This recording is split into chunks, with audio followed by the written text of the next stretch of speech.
right, good morning, everybody, and thank you so much for being here. I'm Dr. Allison Arwady, Commissioner at the Chicago Department of Public Health, and we are here to give an update on monkeypox, or what we often call MPV, because monkeypox actually has nothing to do with monkeys. I'm really pleased to be joined by a number of experts and partners here in Chicago. We'll hear from David Ernesto Munar, who is the President and CEO of Howard Brown Health, Dr. Stockton Mayer from the Department of Infectious Disease at the University of Illinois at Chicago, Dr. Elizabeth Davis, the Medical Director of Community Health Equity at Rush University Medical Center is here, and then Alderman Tom Tunney from the 44th Ward. Dr. Luna will also give remarks in Spanish. She's our Medical Director at CDPH. So I recognize that there are folks in Chicago who know a lot about MPV, and I know that there are folks who are maybe just starting to hear about it. So I wanted to set as a baseline, what are we seeing in this outbreak? This is a global outbreak. We've had almost 16,000 cases identified in 72 countries around the world. I want to emphasize that MPV is not a new virus. We've known about it since the 1950s, but normally we only see it in the parts of the world that are in blue on this map in Western Africa. And typically we see a relatively small number of cases that are more from exposure to rodents. The difference that we are seeing now, as you can see in this worldwide outbreak, is that we are seeing person-to-person transmission of this virus. It's spread through close, often intimate contact, especially when people develop sores. In the US, we are at more than 2,500 confirmed MPV cases at this point in 46 states. I will note that at the international level, the national level, and the local level, this is definitely an undercount, and this is part of why we want to encourage people to get tested. So, the overall risk of monkeypox does remain low, and I want people to hear that. However, here in Chicago, we're at almost 200 diagnosed cases already, 197 as of yesterday. And our first case was only in June, so this has been increasing quite quickly. Most, but not all, of our cases in Chicago have been in men, and specifically in gay, bisexual, and other men who have sex with men. That's largely because spread occurs through tight-knit social networks. So it's nothing specific about being gay, bisexual, or same-gender loving men, but that is the social network where we've been initially seeing that spread. Here in Chicago, the median age has been 35 years old.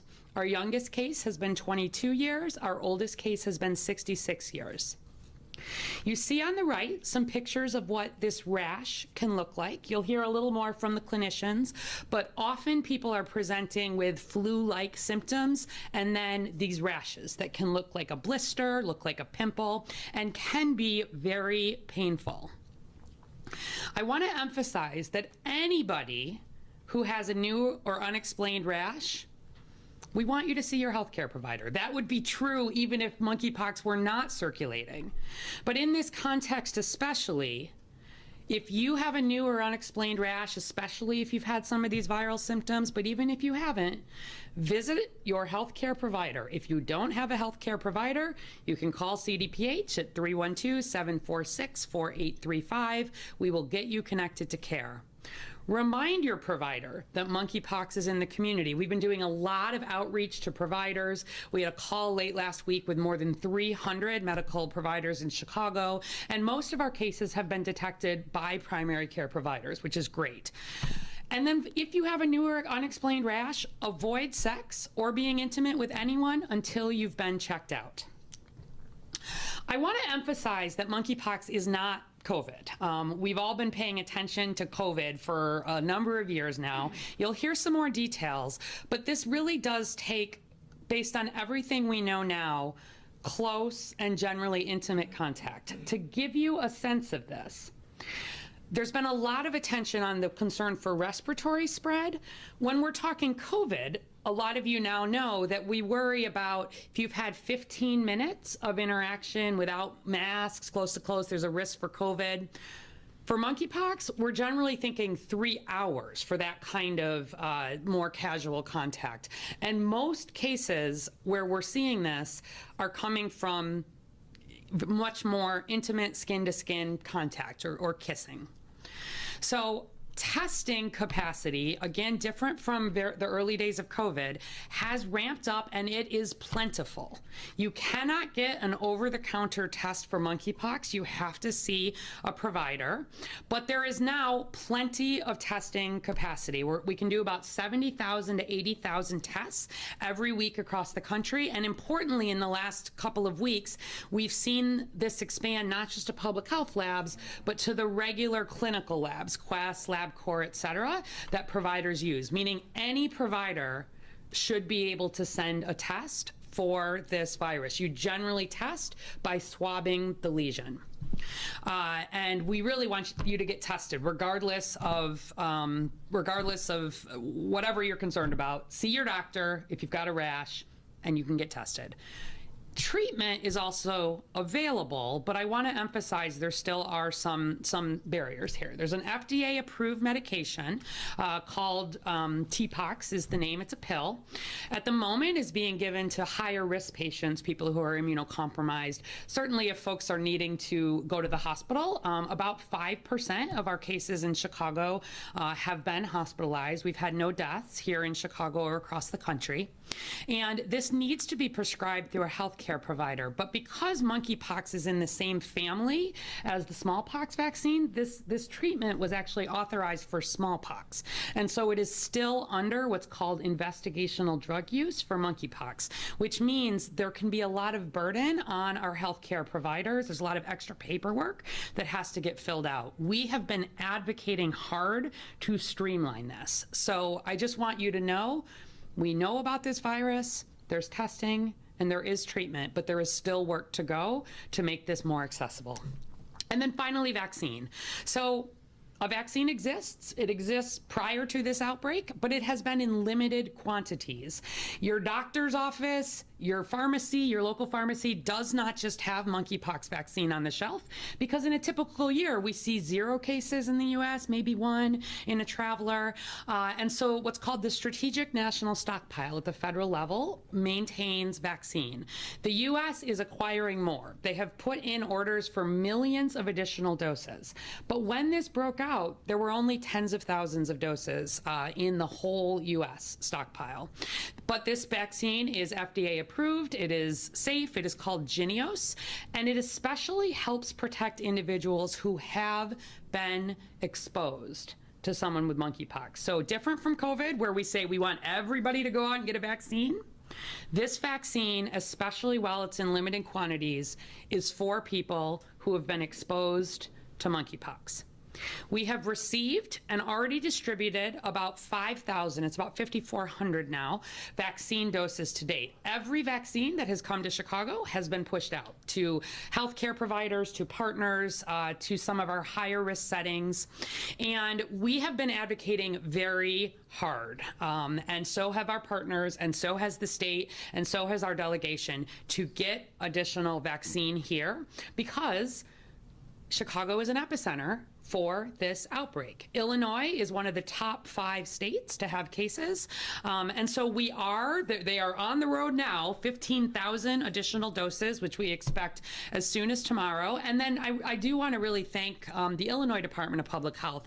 The state has also redirected some of its federal vaccine supply to Chicago, given that the epicenter of the outbreak is here. We are using what's called a ring vaccination strategy, and I just want to explain that quickly. So on the left, if you imagine an individual in red there who is infected, our top goal is to vaccinate all contacts of that infected case, what you see in the middle. And then if you are able to successfully vaccinate all of the contacts, you then are able to often stop the chain of transmission. If one of those additional people, one of those contacts gets COVID, you then vaccinate the ring around them.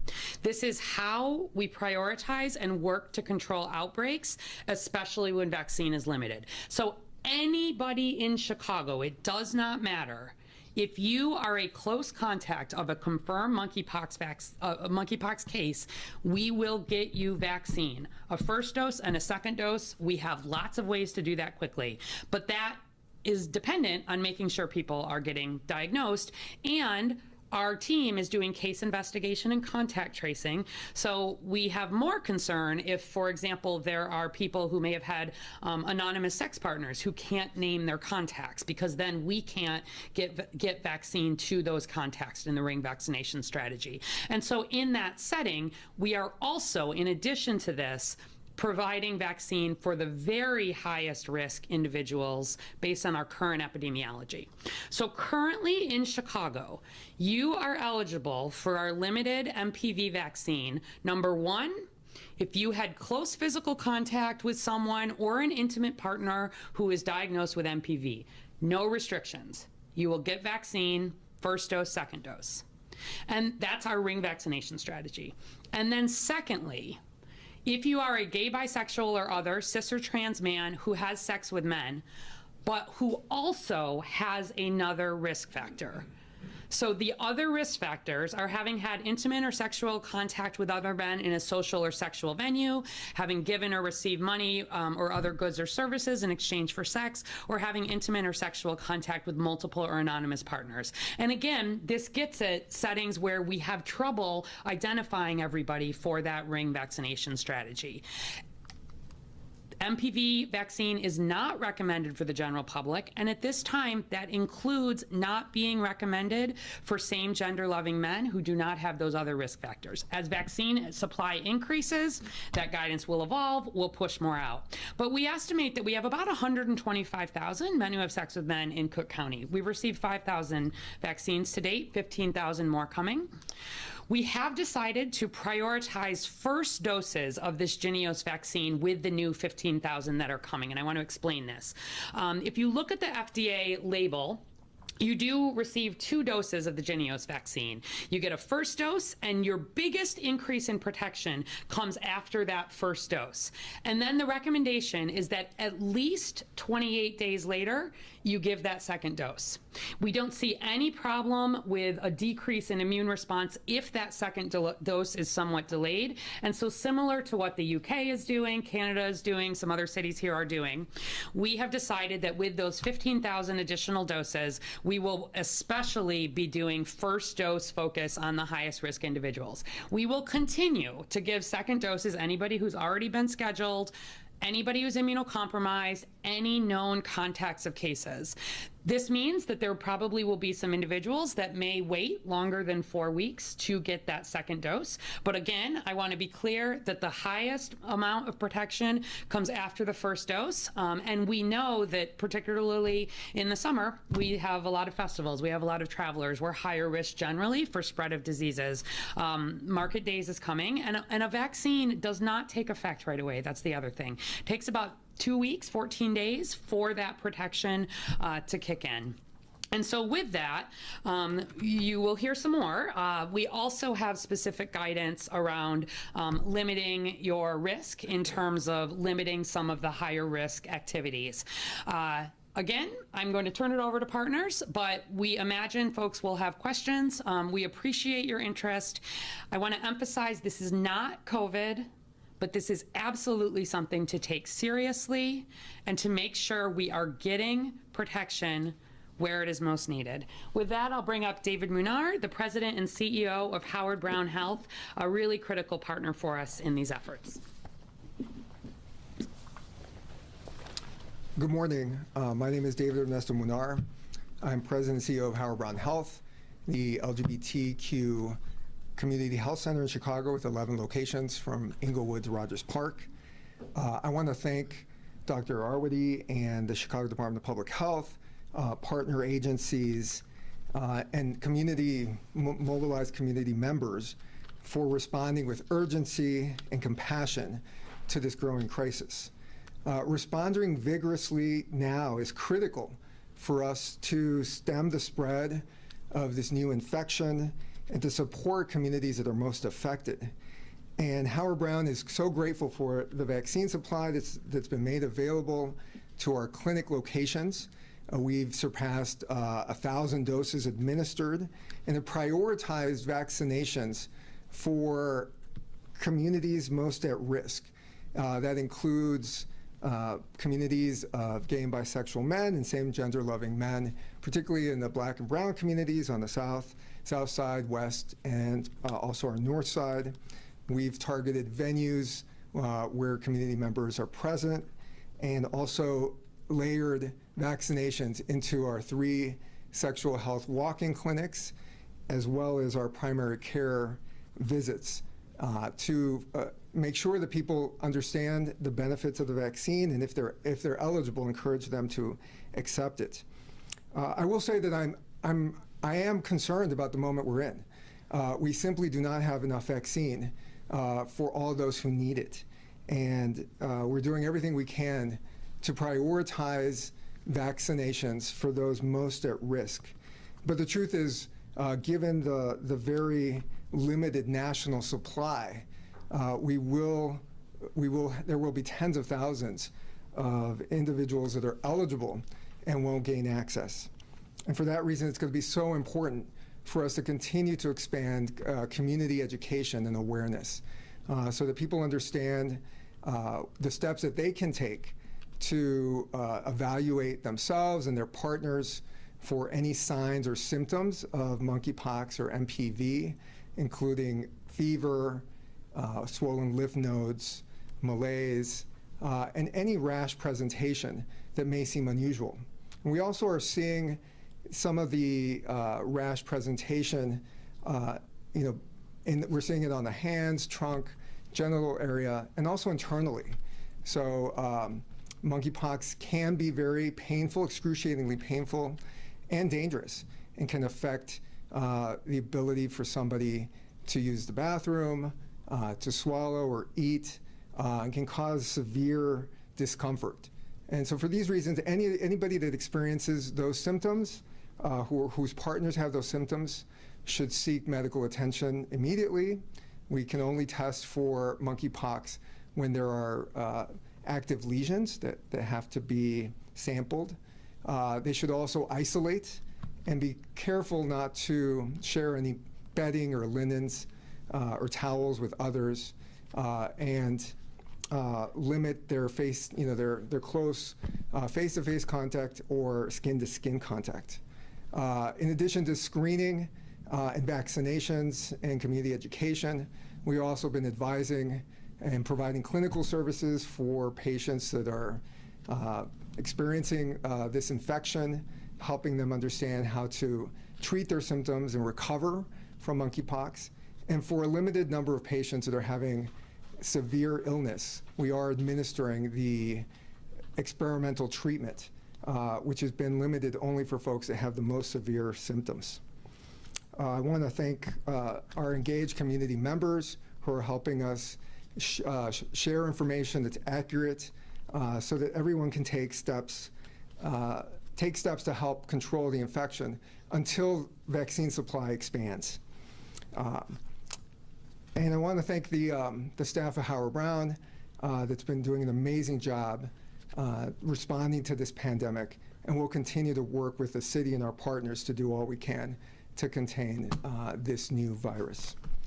With that, I want to turn it over to Dr. Mayer from University of Illinois, Chicago.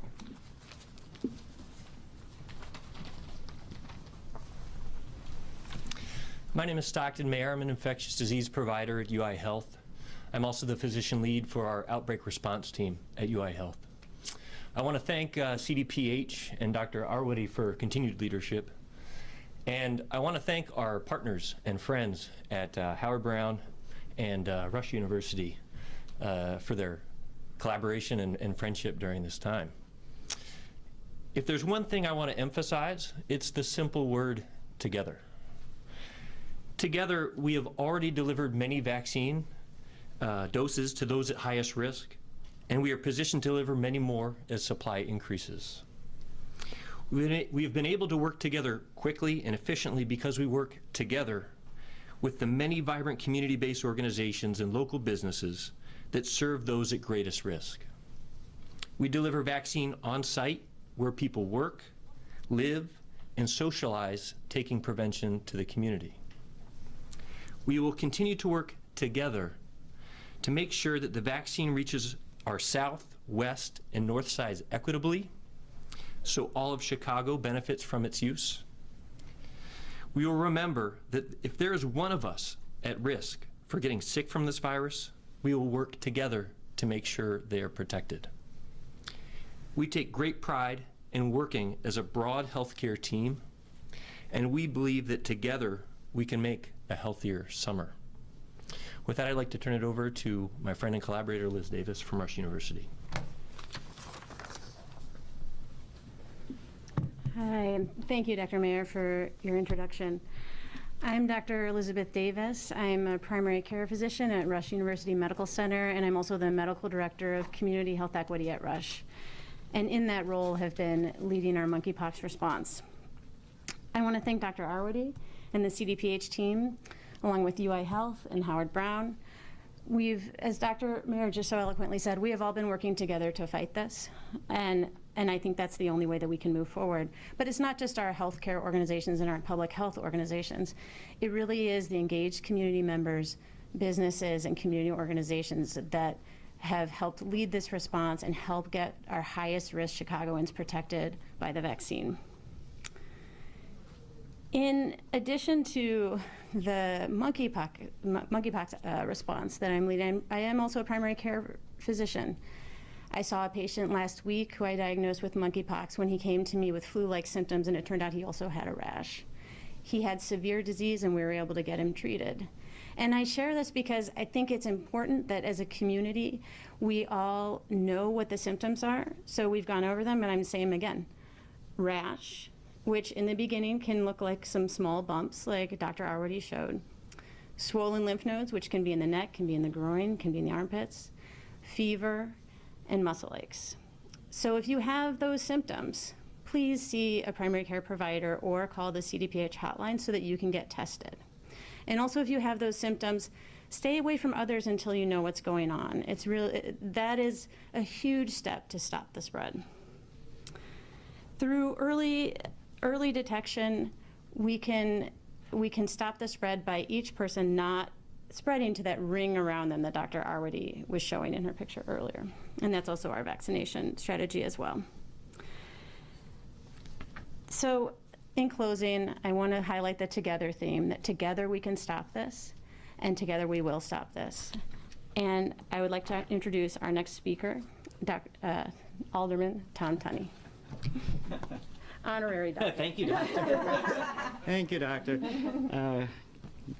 Good morning still, I believe. Tom Tunney, the alderman of the 44th Ward and the Lakeview community. I do want to start off a little bit by admitting my age. We saw the range of people that have been infected as high as 66, so that's pretty much my age. And I wanted to say this. We as a community, back in the day, when I was a very young gay 20-year-old, we had hepatitis vaccine. Then we had HIV, and obviously there's not a vaccine, there is at this point, but it certainly took a long time. A number of years ago, after I became alderman, we had the meningitis. So we as a community have got to come together, as was mentioned today, and to support each other. The stigma is gone to some degree. Back in the day, you didn't come out as a gay man and all of a sudden you're HIV positive. So, we didn't have the healthcare infrastructure that we have today, both public and private. So what has been said by our previous speakers is, if you suspect something, please go to your physician or go to the public health clinics if you don't have your primary physician. And you know what? Use some common sense. We talked about how this is transmitted. This is really with intimate sexual contact, anonymous partners, multiple partners.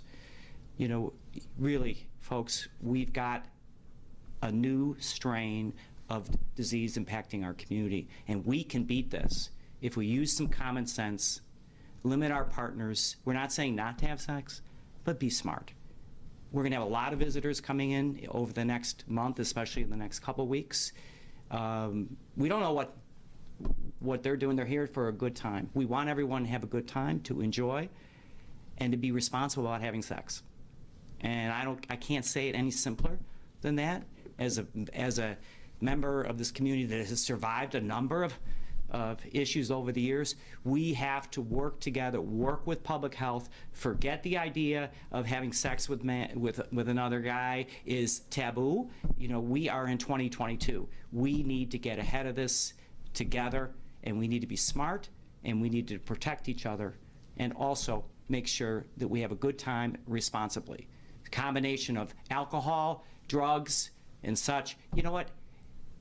Let's be responsible. And I just want to say that publicly to everyone that's listening, is we can get through this by looking out for each other, working together with public and private health care providers, and really, until we have the adequate amount of vaccine, is to be smart and be safe. Thank you. And our next speaker is our medical director, Dr. Geraldine Luna. Doctor?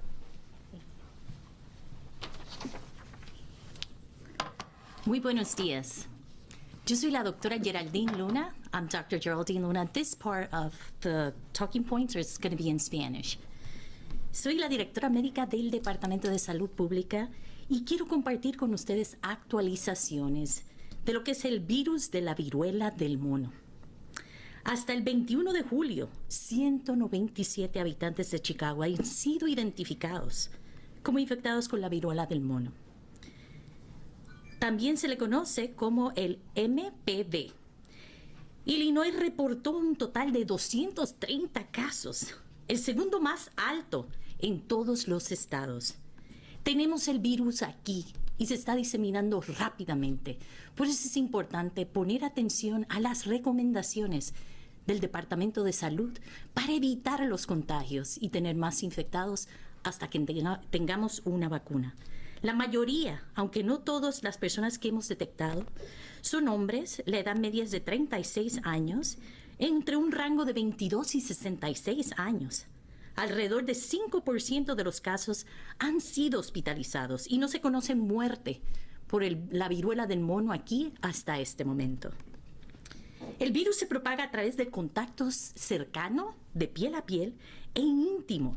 Y a diferencia del COVID-19, no a través de un contacto más casual. Actualmente, el virus de la viruela del mono afecta y se propaga principalmente en hombres homosexuales, en bisexuales, hombres teniendo sexo o contacto íntimo sexual con otros hombres en lugares sociales o sexuales, que tienen parejas múltiples o anónimas o que reciben dinero por proveer bienes y servicios a cambio de sexo o que lo dan. Algunos de los métodos más efectivos que tenemos para contener el brote del virus del mono o la viruela del mono son evitar ese contacto de piel cercano y prolongado con cualquier persona que sea diagnosticada con el virus o que muestre signos de infección con el virus. Fiebre, malestar, tos, destornudo, salpullido o llagas en la piel. Y es importante hacerse la prueba de la viruela del mono tan pronto experimente síntomas similares a los que acabo de describir. Las pruebas de la viruela del mono están ampliamente disponibles. Queremos que si siquiera lo sospeche, se haga su prueba. Es vital para evitar la propagación y diseminación de esta enfermedad. El CDPH ha distribuido 5.400 vacunas de Genius, que es para la viruela del mono, que ya se ha recibido en los centros clínicos comunitarios y los lugares sociales. También se espera que reciba 15.440 dosis adicionales del gobierno federal tan pronto como hoy, así como 2.600 de la asignación del estado de Illinois, como anunció el gobernador Pritzker el jueves.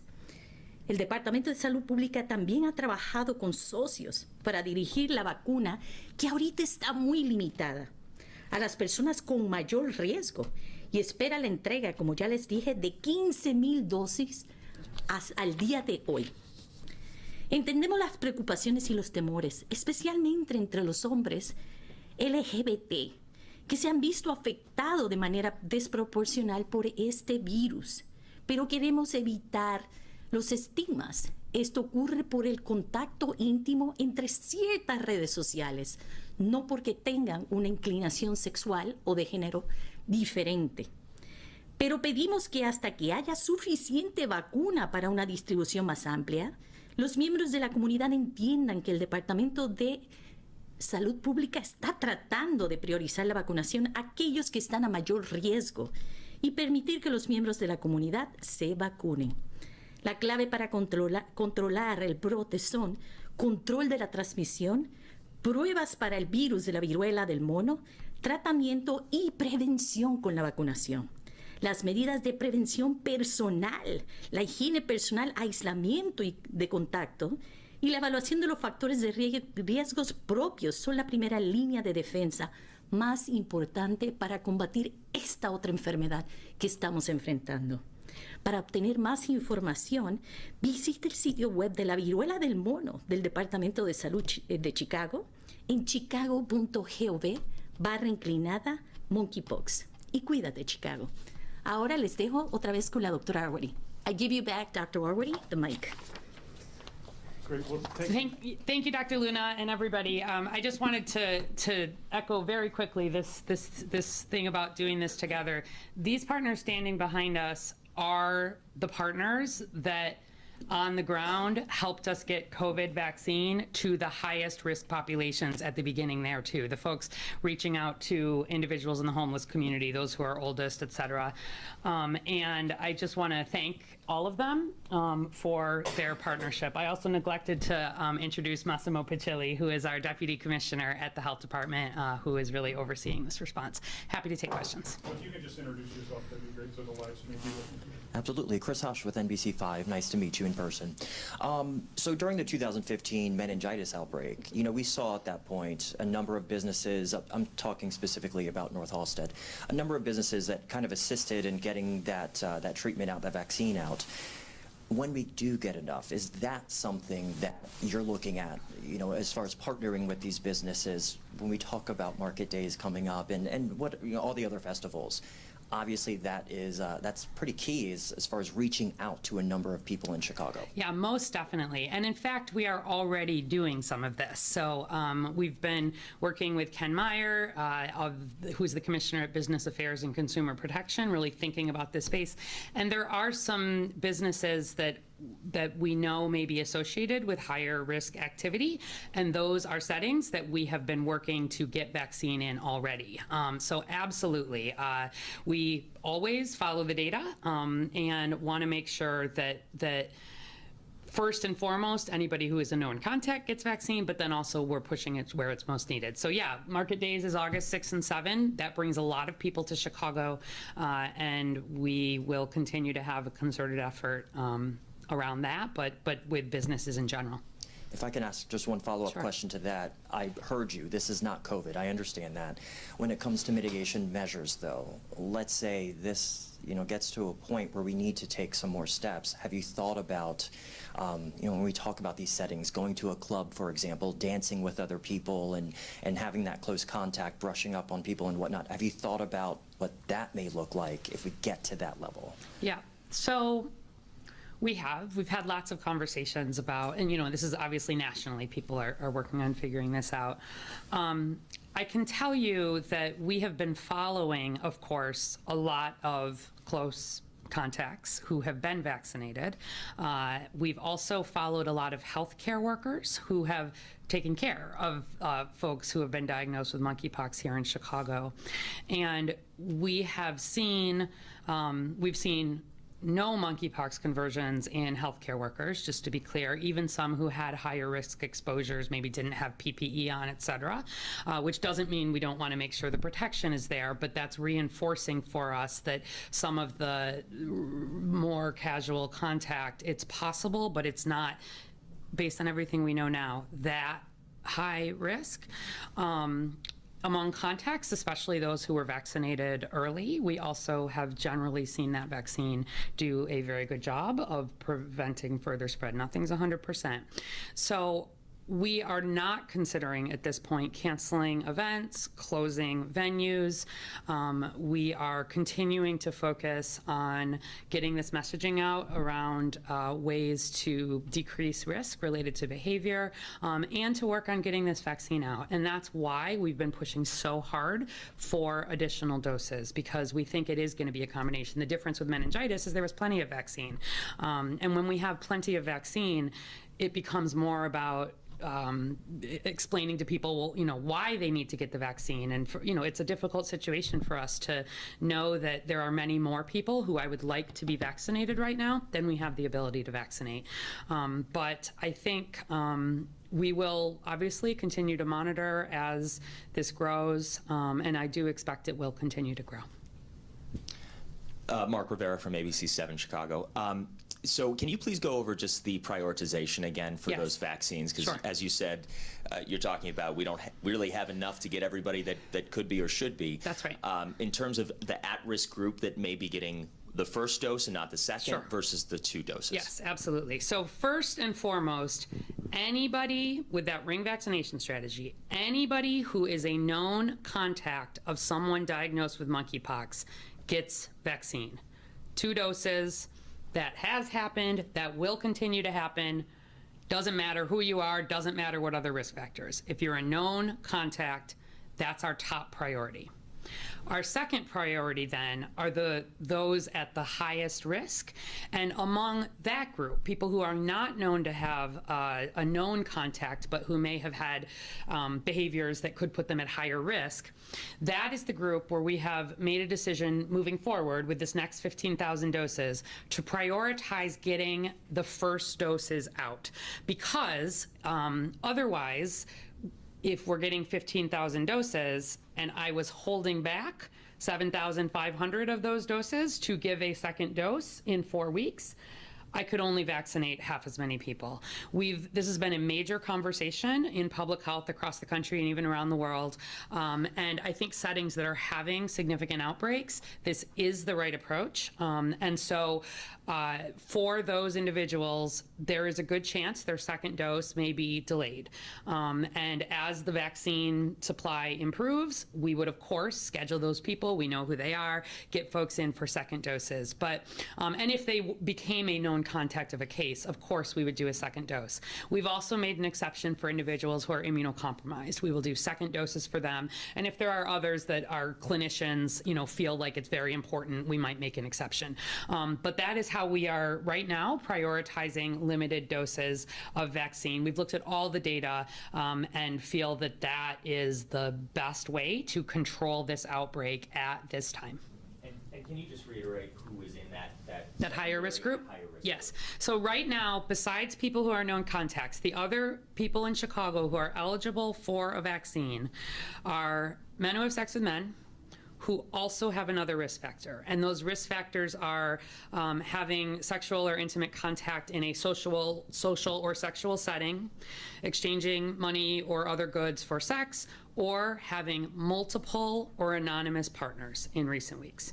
So it really, and the reason that we emphasize those is those are the folks where we have trouble doing the contact tracing. And so we can't as effectively do that ring vaccination. I will add as one other, just in addition to all the really good suggestions and specifics, is I would ask people right now that if you are having close or intimate or sexual contact with anybody, please make sure you have their contact information.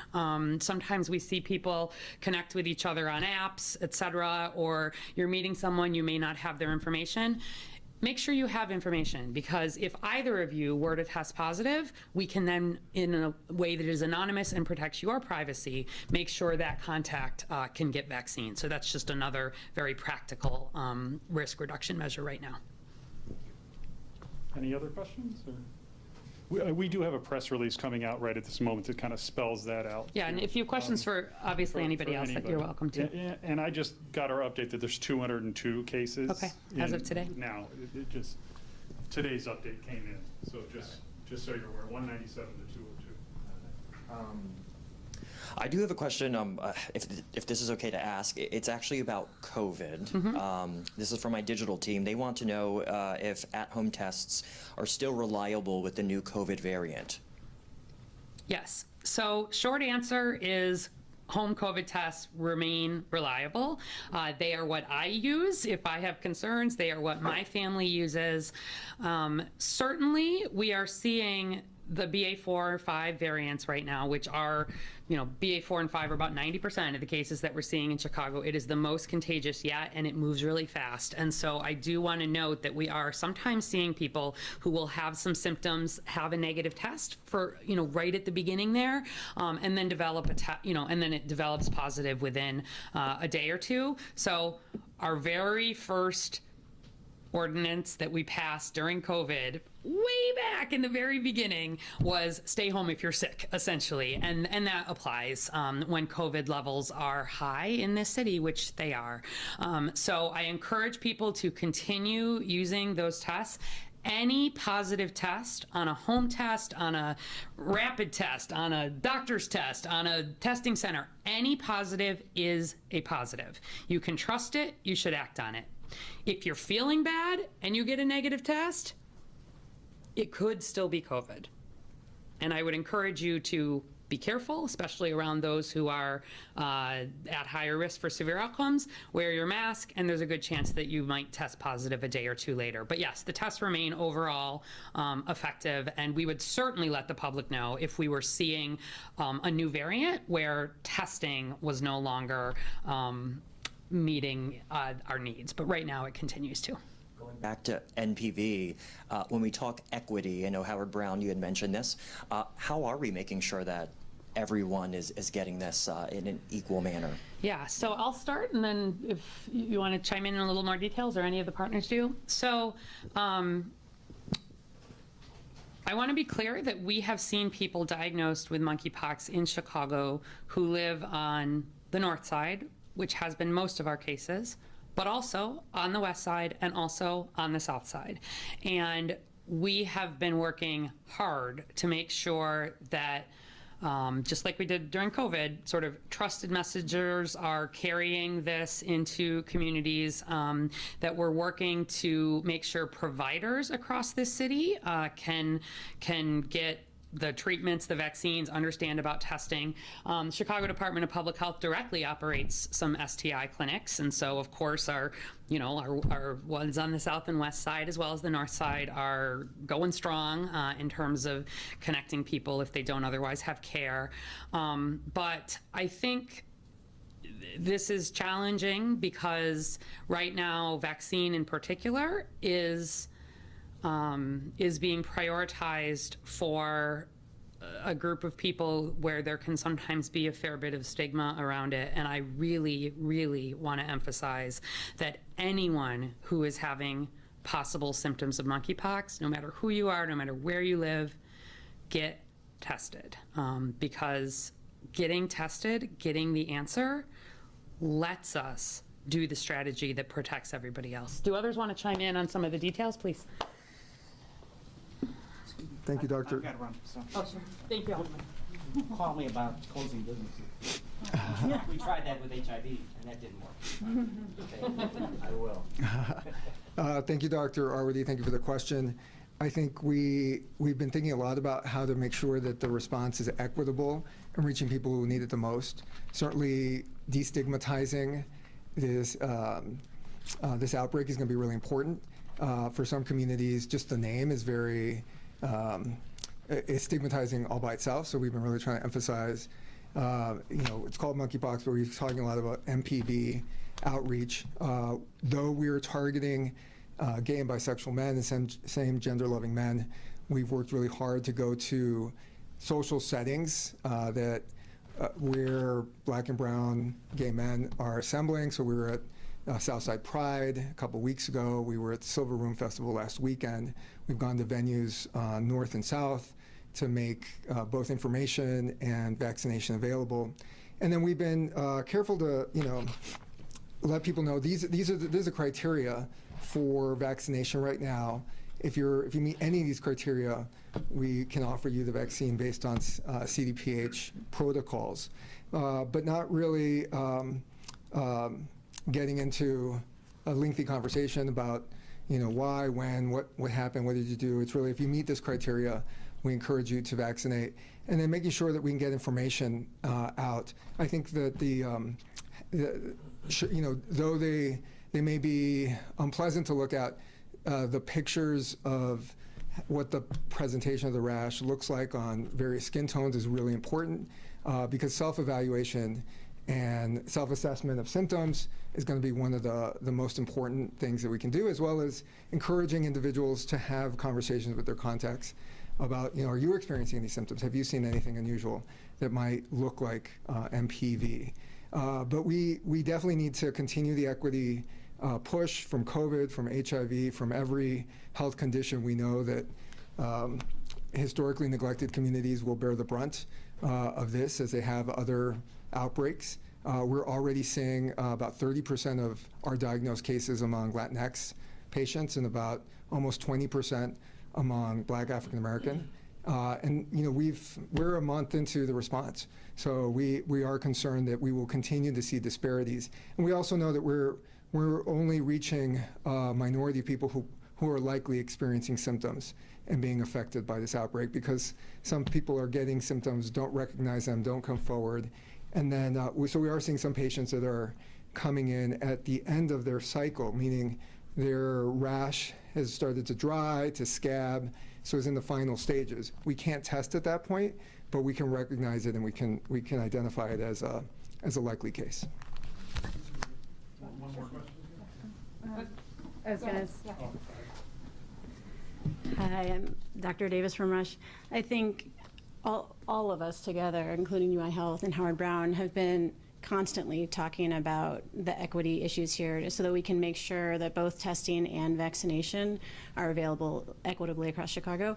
I also wanted to highlight, in addition to what Dr. Munoz said, that we are partnering closely with organizations who work with men who have sex with men, and kind of co-leading the vaccination strategy, so they can help us get to the populations of people who meet the criteria that Dr. already mentioned, because we don't want this to be healthcare organizations just doing whatever we think is right. We want to be following the community's lead of, come to this event to vaccinate because there will be a lot of people here who are high risk, or come over here, including it may be an event that's in the middle of the night. We want to take the vaccine to where high-risk people are all over the city, west side, south side, north side. And then in addition, we're following their lead on how to reach people who may not be in that category of social and sexual venues, but may be in the category of multiple or anonymous partners, and how to reach those folks and reach them in a way that's not stigmatizing. So just wanted to highlight our community partners' lead on this.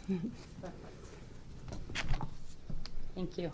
And Dr. Arwady, can you drill down a little bit on the geographic distribution of these cases? I know you kind of mentioned top level, most on the north side. Is there anything more specific you can give? Yeah, at this point, when numbers are still relatively low, we tend to keep it relatively general in terms of the specifics of geography. The majority have been on the north side, but we also know that there is a community there of folks who are